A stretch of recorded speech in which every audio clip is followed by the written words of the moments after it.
Magandang araw sa inyo guys. Ito nga, tuturo ko sa inyo kung paano ko ginawa yung video na to. Kaya sa mga gusto matuto mag-edit dyan, panoorin nyo lang to at sundan nyo lahat. Sigurado matututunan nyo. Padali lang to. Punta lang tayo sa CapCut. Tapos sa new project, hanapin lang natin yung video yung ginawa natin. Gaya niyan. Abay magbubukas ng pinto, ako din yung kakatok dyan. Ganyan lang ang gagawin nyo guys. Ayan o. Add na natin yan guys.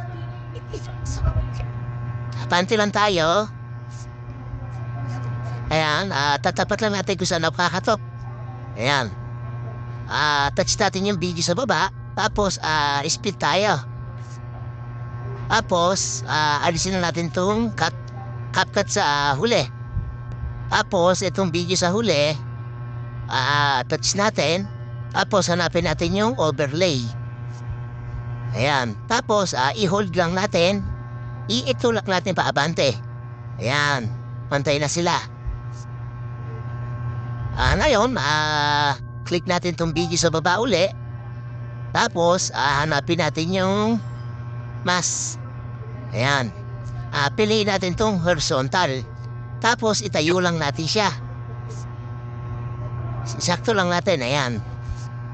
Tapos, adjust natin dito. Tingnan natin kung saan yung kakatok siya, ayan, oh. Kumatok na po dyan, guys, ilapit lang natin ng konti yung yellow line. Yan. Lagyan natin dito ng mahika, itong diamond, ayan. Tapos, abal tayo sa mask. Ayan. Tapos, abante natin siya. Pagbukas ng pinto, ayan. Kinakailangan, wala na yung yellow line dyan. Titingnan natin siya. Ito, ayan. Lalayo na. I-adjust na natin tong yellow line papaganyan.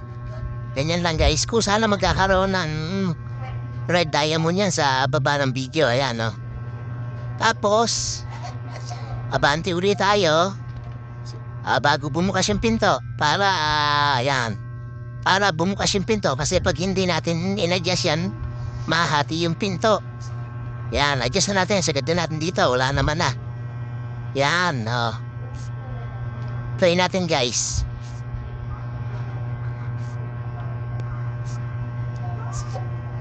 Ayan guys, oh.